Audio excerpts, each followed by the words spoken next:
प्यारे प्यारे दोस्तों, नमस्कार। स्वागत है आप सभी का मेरे YouTube चैनल में। और आज हम लोग NCERT पॉलिटी क्लास 12 चैप्टर 7 को डिटेल से पढ़ेंगे। और हमारे चैप्टर का नेम है जन आंदोलनों का उदय किस प्रकार हुआ, ये देखेंगे। इस अध्याय में हम देखेंगे कि आज़ादी के 3 दशक बाद लोगों का धीरज टूटने लगा था। जनता की बेचैनी कई रूपों में अभिव्यक्त हुई है। पिछले अध्याय में हम चुनावी भूचाल और राजनीतिक संकट के बारे में पढ़ चुके हैं। बहरहाल जन असंतोष की अभिव्यक्ति सिर्फ इसी रूप में ही नहीं हुई। 1970 के दशक में विभिन्न सामाजिक वर्गों जैसे महिला, छात्र, दलित और किसानों को लग रहा था कि लोकतांत्रिक राजनीति उनकी ज़रूरत और मांगों पर ध्यान नहीं दे रही है। इसके चलते ये समूह अपनी आवाज़ बुलंद करने के लिए विभिन्न सामाजिक संगठनों के झंडे के नीचे एकजुट हुए। इन आवाज़ों से जन आंदोलन का ज्वार उमड़ा और भारतीय राजनीति में नए सामाजिक आंदोलन सक्रिय हुए। इस अध्याय में हम 1970 के दशक के बाद के जन आंदोलनों का विकास यात्रा को परखने की कोशिश करेंगे। इस चर्चा में हम समझेंगे कि जन आंदोलन क्या है, भारतीय समाज के किन तबकों को इन आंदोलनों में लामबंद किया है, हमारे लोकतांत्रिक ढांचे में ये जन आंदोलन क्या भूमिका निभाते हैं। इस पृष्ठ तथा अगले पृष्ठों पर दिए गए चित्रों में चिपको आंदोलन के सहभागियों एवं नेताओं को दर्शाया गया है। यह आंदोलन देश के पर्यावरणीय आंदोलनों में अहम भूमिका निभाता है। जन आंदोलन की प्रकृति। इस अध्याय के शुरुआती चित्र पर ध्यान दीजिए। आप इसमें क्या देख रहे हैं? गांव की महिलाओं ने सचमुच पैरों को अपने बाहों में बांध रखा है। क्या ये लोग कोई खेल रहे हैं या ये लोग कोई पर्व त्योहार मना रहे हैं? दरअसल चित्र में नजर आ रहे लोग ऐसा कुछ नहीं कर रहे हैं। यहाँ जो तस्वीर दी गई है उसमें सामूहिक कार्रवाई की एक असाधारण घटना को दर्ज किया गया है। यह घटना 1973 में घटी, जब मौजूदा उत्तराखंड के एक गांव के स्त्री पुरुष एकजुट हुए और जंगलों की व्यावसायिक कटाई का विरोध किया। सरकार ने जंगलों की कटाई के लिए अनुमति दी थी। गांव के लोगों ने अपने विरोध को जताने के लिए एक नई तरकीब अपनाई। इन लोगों ने पेड़ों को अपने बाहों में घेर लिया ताकि उन्हें कटने से बचाया जा सके। यह विरोध आगामी दिनों में भारत के पर्यावरण आंदोलन के रूप में परिणत हुआ और चिपको आंदोलन के नाम से विश्व प्रसिद्ध हुआ। है तो यह बड़ी शानदार बात, लेकिन कोई मुझे बताए कि हम जो यहाँ राजनीति का इतिहास पढ़ रहे हैं उससे यह बात कैसे जुड़ती है। चिपको आंदोलन। इस आंदोलन की शुरुआत उत्तराखंड के 2-3 गांवों में शुरू हुई थी। इसके पीछे एक कहानी है। गांव वालों ने वन विभाग से कहा कि खेती बाड़ी के औजार बनाने के लिए हमें अंगू के पेड़ काटने की अनुमति दी जाए। वन विभाग ने अनुमति देने से इनकार कर दिया। बहरहाल विभाग ने खेल सामग्री के एक निर्माता को जमीन का यही टुकड़ा व्यावसायिक इस्तेमाल के लिए आवंटित कर दिया। इससे गांव वालों में रोष पैदा हुआ और उन्होंने सरकार के इस कदम का विरोध किया। यह विरोध बड़ी जल्दी उत्तराखंड के अन्य इलाकों में भी फैल गया। क्षेत्र की पारिस्थितिक और आर्थिक शोषण के कई बड़े सवाल उठने लगे। गांव वासियों ने मांग की कि जंगल की कटाई का कोई भी ठेका बाहरी व्यक्ति को नहीं दिया जाना चाहिए और स्थानीय लोगों का जल, जंगल, जमीन जैसे प्राकृतिक संसाधनों पर कारगर नियंत्रण होना चाहिए।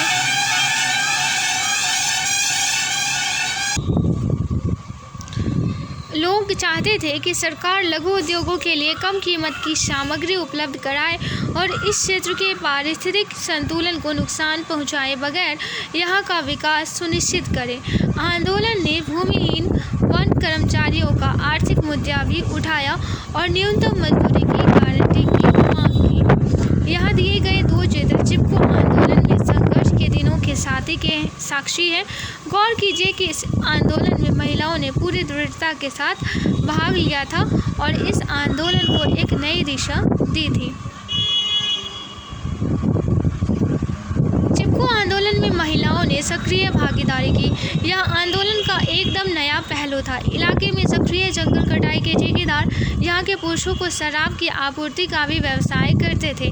महिलाओं ने शराबखोरी की लत के खिलाफ भी लगातार आवाज़ उठाई। इससे आंदोलन का दायरा विस्तृत हुआ और उसमें कुछ और सामाजिक मसले भी जुड़े।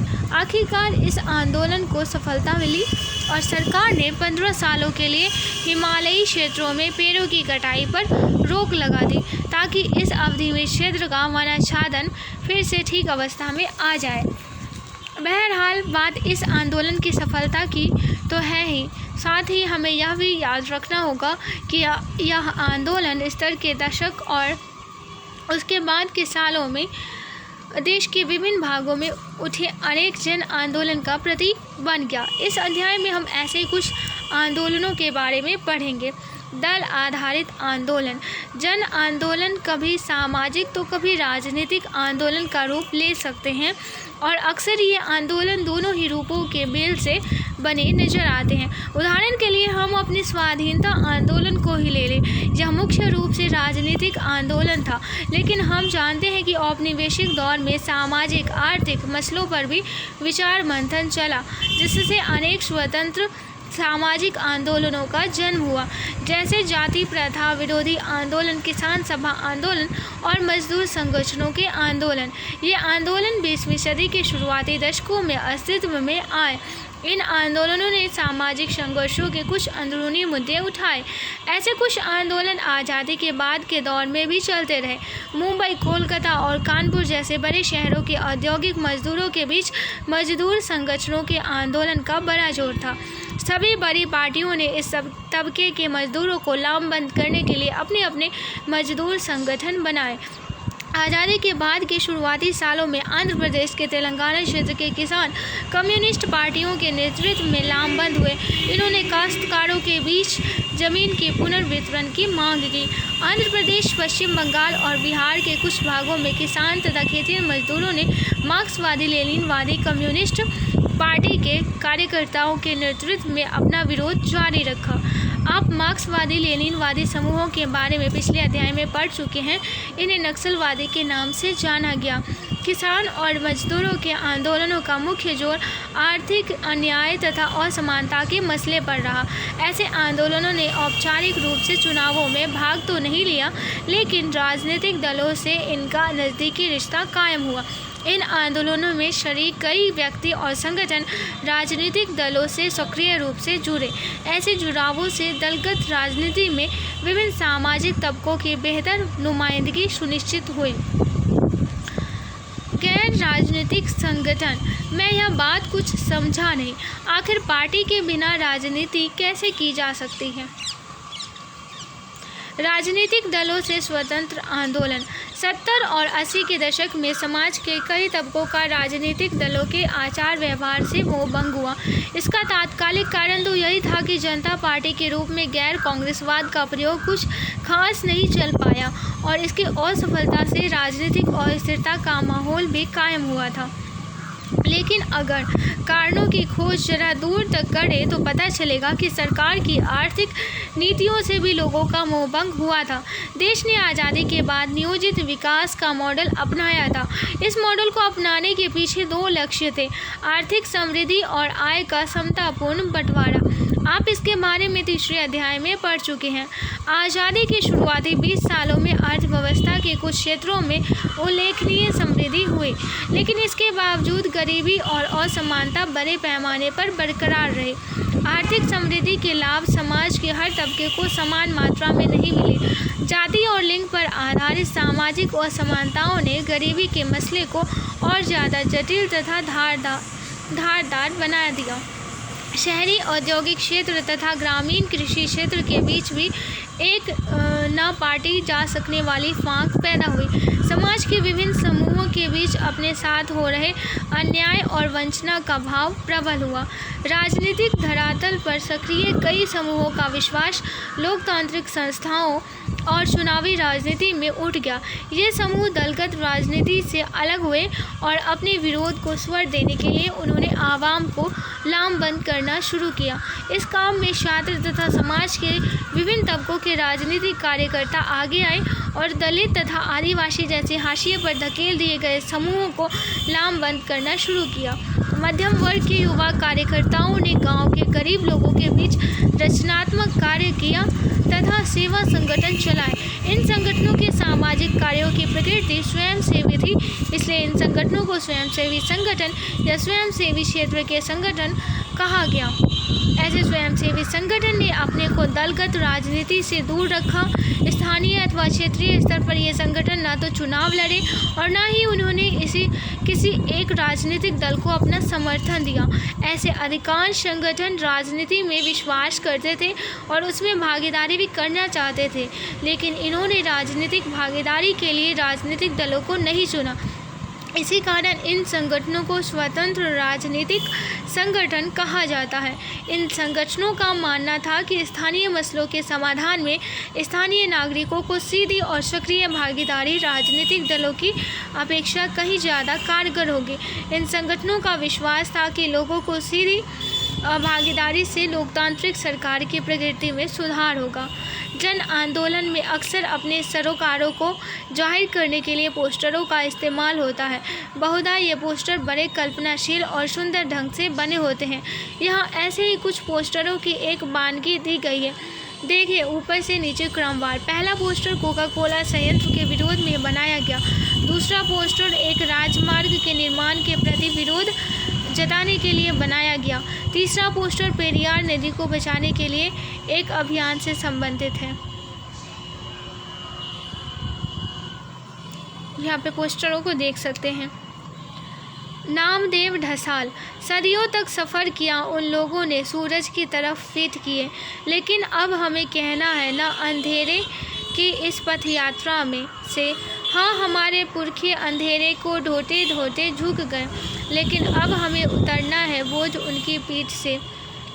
इस अनुपम नगर के लिए ही बिखरा था हमारा लहू और बदले में यह मिला खाने को पत्थर, लेकिन अब हमें ढानी ही होगी यह इमारत को चूम रही आकाश को। हजारों बरस बाद मिला हमें वह सूरजमुखी आशीषों वाला फ़कीर। अब सूरजमुखी की तरह हमें भी घुमाना ही होगा मुख अपना सूरज की तरफ। नामदेव ढसाल कृत गोलपीठ की मराठी कविता का हिंदी अनुवाद।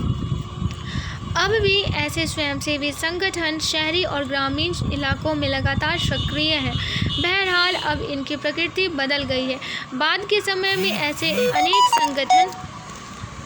संगठनों का वित्त पोषण विदेशी एजेंसियों से होने लगा। ऐसी एजेंसियों में अंतर्राष्ट्रीय स्तर की सर्विस एजेंसियां भी शामिल हैं। इन संगठनों को बड़े पैमाने पर अब विदेशी धनराशि प्राप्त होती है, जिससे स्थानीय पहल का आदर्श कुछ कमज़ोर हुआ है। दलित पैंथर्स। मराठी के प्रसिद्ध कवि नामदेव ढसाल की इस कविता को पढ़िए। क्या आप बता सकते हैं कि इस कविता में आए अंधेरे की पथ यात्रा और सूरजमुखी आशीषों वाला फ़कीर के क्या अर्थ है? अंधेरे की पथ यात्रा से संकेत दलित समुदायों की ओर किया गया है। इस समुदाय ने हमारे समाज में लंबे समय तक क्रूरतापूर्ण जातिगत अन्याय को भुगता है। कवि ने इस समुदाय के मुक्तिदाता डॉक्टर अंबेडकर को इंगित करने के लिए सूरजमुखी आशीषों वाला फ़कीर पद का प्रयोग किया है। महाराष्ट्र के दलित कवियों ने 70 के दशक में ऐसी अनेक कविताएं लिखी। आज़ादी के 20 साल बाद भी दलित समुदाय को पीड़ा के अनुभवों से गुजरना पड़ रहा था और उनकी इस पीड़ा तथा आक्रोश की अभिव्यक्ति इन कविताओं में हुई। बहरहाल दलित समुदाय अपने लिए एक सुंदर भविष्य की आशा से भरा हुआ था, एक ऐसा भविष्य जिसे दलित समुदाय स्वयं अपने हाथों से गढ़े। आप सामाजिक आर्थिक बदलावों को लेकर डॉक्टर अंबेडकर के स्वप्न और हिंदू जाति व्यवस्था के ढांचे से बाहर दलितों को एक गरिमापूर्ण स्थान दिलाने के उनके जुझारू संघर्ष की बातों को जान चुके हैं। ऐसे में आश्चर्य नहीं कि दलित मुक्ति से प्रेरित अधिकांश रचनाओं में डॉक्टर अंबेडकर का वर्णन एक प्रेरणा पुरुष के रूप में मिलता है। क्या दलितों की स्थिति इसके बाद से ज़्यादा बदल गई है? दलितों पर अत्याचार की घटनाओं के बारे में मैं रोज़ाना सुनती हूँ। क्या यह आंदोलन असफल रहा या यह पूरे समाज की असफलता है? उदय 7वें दशक के शुरुआती सालों से शिक्षित दलितों की पहली पीढ़ी ने अनेक मंचों से अपने हक की आवाज़ उठाई। इनमें ज़्यादातर शहर की झुग्गी बस्तियों में पलकर बड़े हुए दलित थे। दलित हितों की दावेदारी के इसी क्रम में महाराष्ट्र में 1972 में दलित युवाओं का एक संगठन दलित पैंथर्स बना। आज़ादी के बाद के सालों में दलित समूह मुख्यतः जाति आधारित असमानता और भौतिक साधनों के मामले में अपने साथ हो रहे अन्याय के खिलाफ लड़ रहे थे। वे इस बात को लेकर सचेत थे कि संविधान में जाति आधारित किसी भी तरह के भेदभाव के विरुद्ध गारंटी दी गई है। आरक्षण के कानून तथा सामाजिक न्याय की ऐसी ही नीतियों का कारगर क्रियान्वयन इनकी प्रमुख मांग थी। आप जानते हैं कि भारतीय संविधान में छुआछूत की प्रथा को समाप्त कर दिया गया है। सरकार ने इसके अंतर्गत 60 और 70 के दशक में कानून बनाए। इसके बावजूद पुराने ज़माने में जिन जातियों को अछूत माना गया था, उनके साथ इस नए दौर में भी सामाजिक भेदभाव तथा हिंसा का बर्ताव कई रूपों में जाहिर रहा। दलितों की बस्तियां मुख्य गांव से अब भी दूर होती थी। दलित महिलाओं के साथ दुर्व्यवहार होते थे। जातिगत प्रतिष्ठा की छोटी मोटी बात को लेकर दलितों पर सामूहिक जुल्म ढाए जाते थे। दलितों की सामाजिक और आर्थिक उत्पीड़न को रोक पाने में कानून की व्यवस्था नाकाफ़ी साबित हो रही थी। दूसरी तरफ दलित जिन राजनीतिक दलों का समर्थन कर रहे थे, जैसे रिपब्लिकन पार्टी ऑफ इंडिया, वे चुनावी राजनीति में सफल नहीं हो पा रही थी। वे पार्टियां हाशिए पर रहती थी। चुनाव जीतने के लिए उन्हें किसी दूसरी पार्टी के साथ गठजोड़ करना पड़ता था। ये पार्टियां लगातार टूट की भी शिकार हुई। इन वजहों से दलित पैंथर्स ने दलित अधिकारों की दावेदारी करते हुए जन कार्रवाई का रास्ता अपनाया। रंग भेद यानी अलगाव जातिगत भेदभाव की सरकारी नीति का द्योतक है, जो 20वीं सदी में दक्षिण अफ्रीका में प्रचलित था। इसे यहाँ अप्रत्यक्ष रंग भेद क्यों कहा गया? क्या इसके कुछ अन्य उदाहरण हैं? Girls' labor is needed for agriculture and household work, like cooking, etc. It is difficult for poor people. Agriculture labors to incur expenditure on education of women. As a result, the dropout rate of SC or ST girls is very high as compared to girls of upper caste and boys. गतिविधि महाराष्ट्र के विभिन्न इलाकों में दलितों पर बढ़ रहे अत्याचार से लड़ना दलित पैंथर्स की अन्य मुख्य गतिविधि थी। दलित पैंथर्स तथा इसके समधर्मा संगठनों ने दलित पर हो रहे अत्याचार के मुद्दे पर लगातार विरोध आंदोलन चलाया। इसके परिणाम स्वरूप सरकार ने 1989 में एक व्यापक कानून बनाया। इसी कानून के अंतर्गत दलित गतिविधि महाराष्ट्र के विभिन्न इलाकों में दलितों पर बढ़ रहे अत्याचार से लड़ना दलित पैंथर्स की अन्य मुख्य गतिविधि थी। दलित पैंथर्स तथा इसके समधर्मा संगठनों ने दलितों पर हो रहे अत्याचार के मुद्दे पर लगातार विरोध आंदोलन चलाया। इसके परिणाम स्वरूप सरकार ने 1989 में एक व्यापक कानून बनाया। इस कानून के अंतर्गत दलित पर अत्याचार करने वालों के लिए कठोर दंड का प्रावधान किया गया। दलित पैंथर्स का बृहत्तर विचारधारात्मक एजेंडा जाति प्रथा को समाप्त करना तथा भूमिहीन गरीब किसान, शहरी औद्योगिक मजदूर और दलित सहित सारे वंचित वर्गों का एक संगठन खड़ा करना था। इस आंदोलन से पढ़े लिखे दलित युवकों को एक मंच मिला, जहां वे अपनी सृजनशीलता का उपयोग प्रतिरोध की आवाज़ बनाकर कर सकते थे। इस दौर में अनेक आत्मकथाएं तथा अन्य साहित्य रचनाएं प्रकाशित हुई। इन रचनाओं में दलित लेखकों ने जाति प्रथा की क्रूरता की जबरदस्त मुखालफत की। भारतीय समाज के सबसे दबे कुचले तबके के जीवन के अनुभव इन रचनाओं में दर्ज थे। इन रचनाओं से मराठी भाषा के साहित्य में जबरदस्त हिलोर उठी। साहित्य का दायरा अब ज़्यादा विस्तृत हुआ। उसमें समाज के विभिन्न वर्गों की नुमाइंदगी हुई और संस्कृति के धरातल पर एक टकराहट की शुरुआत हुई। आपातकाल के बाद के दौर में दलित पैंथर्स ने चुनावी समझौते किए, उसमें कई विभाजन भी हुए और यह संगठन राजनीतिक पतन का शिकार हुआ। Backward and monetary employees federation ने दलित पैंथर्स की अवनति से उत्पन्न रिक्त स्थानों की पूर्ति की। भारतीय किसान यूनियन 70 के दशक से भारतीय समाज में कई तरह के असंतोष पैदा हुए। यहाँ तक कि समाज के जिन तबकों को विकास प्रक्रिया में कुछ लाभ हुआ था, उसमें भी सरकार और राजनीतिक दलों के प्रति नाराजगी थी। 80 के दशक का कृषक संघर्ष इसका एक उदाहरण है, जब अपेक्षाकृत धनी किसानों ने सरकार की नीतियों का विरोध किया। उदय 1988 के जनवरी में उत्तर प्रदेश के एक शहर मेरठ में लगभग 20,000 किसान जमा हुए।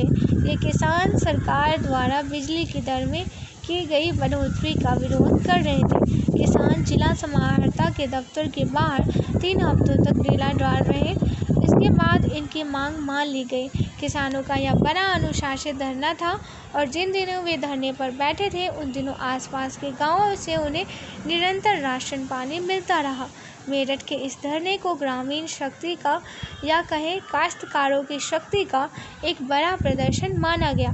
धरने पर बैठे किसान भारतीय किसान यूनियन के सदस्य थे। BKU पश्चिमी उत्तर प्रदेश और हरियाणा के किसानों का एक संगठन था। यह 80 के दशक के किसान आंदोलन के अग्रणी संगठनों में से एक था। तीसरे अध्याय में आपने पढ़ा था कि सरकार ने जब हरित क्रांति की नीति अपनाई तो 1960 के दशक के अंतिम सालों में हरियाणा, पंजाब, पश्चिमी उत्तर प्रदेश के किसानों को फ़ायदा होना शुरू हो गया। इसके बाद के सालों से इन इलाकों में गन्ना और गेहूं मुख्य नकदी फसल बने। 1980 के दशक के उत्तरार्ध से भारतीय अर्थव्यवस्था के उदारीकरण के प्रयास हुए और इस क्रम में नकदी फसल के बाजार को संकट का सामना करना पड़ा।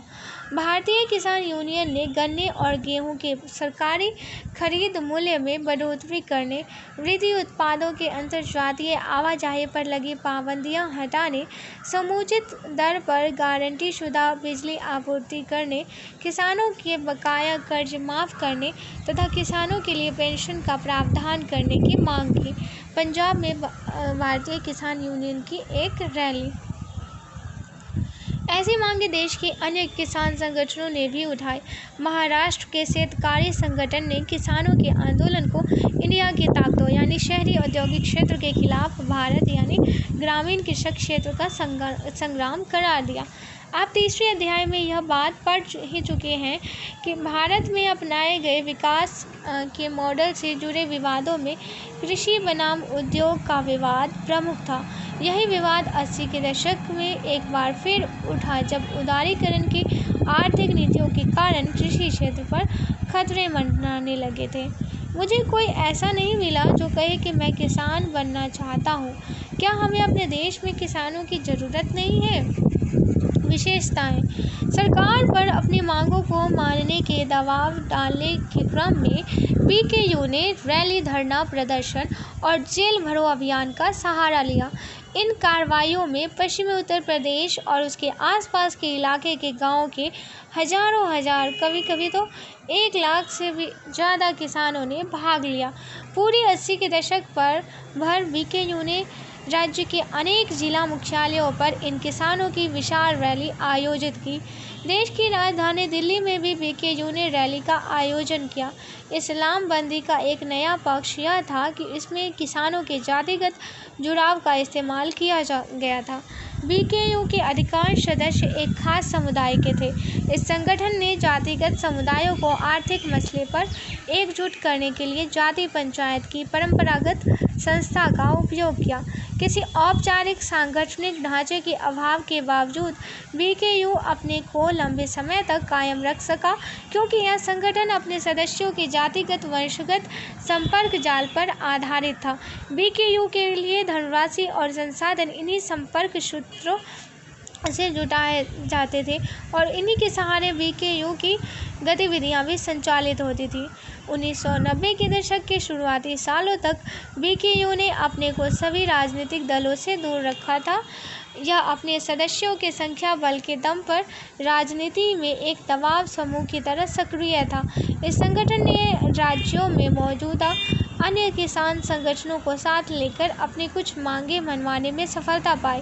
इस अर्थ में किसान आंदोलन 80 के दशक में सबसे ज़्यादा सफल सामाजिक आंदोलन था। इस आंदोलन की सफलता के पीछे इसके सदस्यों की राजनीति मूल भाव की क्षमता का हाथ था। यह आंदोलन मुख्य रूप से देश के समृद्ध राज्यों में सक्रिय था। खेती को अपनी जीविका का आधार बनाने वाले अधिकांश भारतीय किसानों के विपरीत बीकेयू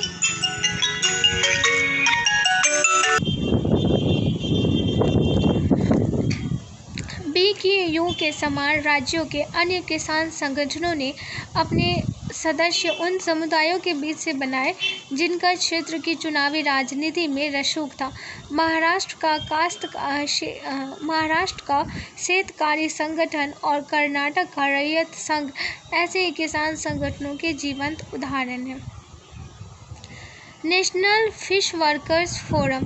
क्या आप जानते हैं कि मछुआरों की संख्या के लिहाज से भारत का विश्व में दूसरा स्थान है। अपने देश के पूर्वी और पश्चिमी दोनों ही तटीय इलाकों में देसी मछुआरा समुदायों के हजारों हजार परिवार मछली मारने के पेशे में संलग्न हैं। सरकार ने जब मशीनीकृत मत्स्य आखेट और भारतीय समुद्र में बड़े पैमाने पर मत्स्य दोहन के लिए बॉटम ट्रॉलिंग जैसे प्रौद्योगिकी के उपयोग की अनुमति दी तो मछुआरों के जीवन और आजीविका के आगे संकट आ खड़ा हुआ। पूरे 70 और 80 के दशक के दौरान मछुआरों के स्थानीय स्तर के संगठन अपनी आजीविका के मसले पर राज्य सरकारों से लड़ते रहे। चूँकि मत्स्य आखेट राज्य सूची का विषय है, इसलिए मछुआरे ज़्यादातर क्षेत्रीय स्तर पर ही लामबंद हुए।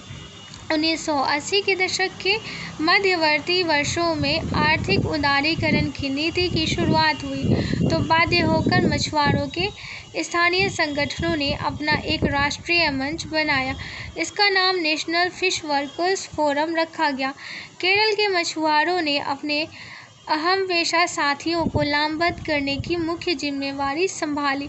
इसके अंतर्गत दूसरे राज्यों की हम पेशा महिलाओं को भी अपने साथ लामबंद करने का जिम्मा शामिल था।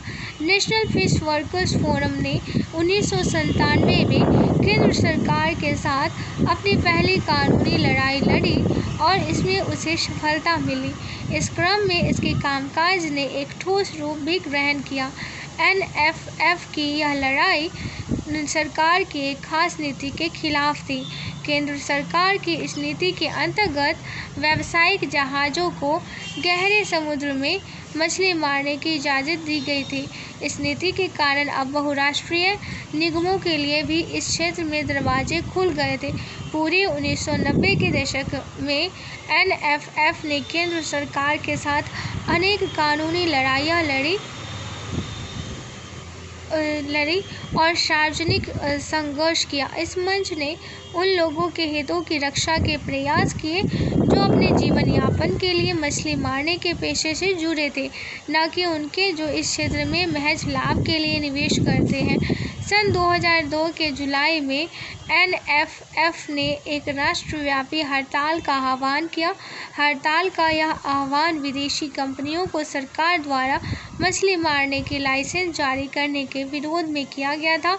NFF ने पारिस्थितिकी की रक्षा और मछुआरों के जीवन को बचाने के लिए विश्व भर के समधर्मा संगठनों के साथ हाथ मिलाया है।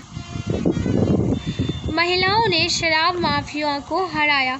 चित्तूर जिले के कालीनरी मंडल स्थित गुंडलूर गांव की महिलाएं अपने गांव में ताड़ी की बिक्री पर पाबंदी लगाने के लिए एकजुट हुई। उन्होंने अपनी बात गांव के ताड़ी विक्रेताओं तक पहुंचाई। महिलाओं ने गांव में ताड़ी लाने वाली जीप को वापस लौटाने पर मजबूर कर दिया।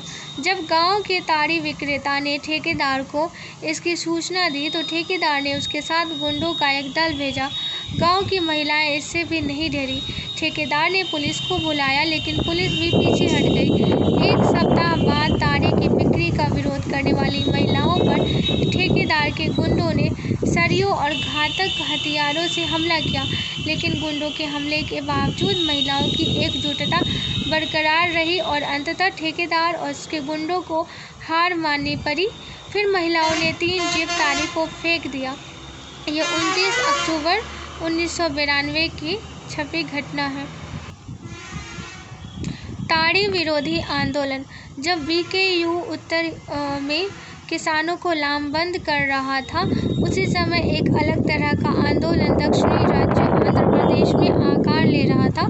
यह महिलाओं का एक स्वतः स्फूर्त आंदोलन था। ये महिलाएं अपने आस पड़ोस में मदिरा की बिक्री पर पाबंदी की मांग कर रही थी। वर्ष 1992 के सितंबर और अक्टूबर माह में इस तरह की खबरें तेलुगु प्रेस में लगभग रोज दिखती थी। गांव का नाम बदल जाता, पर खबर वैसी ही होती। ग्रामीण महिलाओं ने शराब के खिलाफ लड़ाई छेड़ रखी थी। यह लड़ाई माफिया और सरकार दोनों के खिलाफ थी। इस आंदोलन ने ऐसा रूप धारण किया कि इसे राज्य में ताड़ी विरोधी आंदोलन के रूप में जाना गया। हमें इस तरह की अच्छी कहानियाँ तो सुनाई जाती है, लेकिन हमें कभी यह नहीं बताया जाता कि इन कहानियों का अंत कैसा रहा। क्या यह आंदोलन शराबबंदी में सफल हो पाया, या पुरुषों ने एक समय के बाद फिर पीना शुरू कर दिया।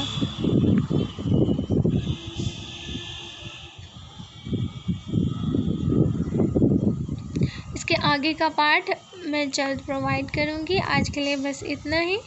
आशा करती हूँ ये लेक्चर आप लोगों को पसंद आया होगा। नमस्कार।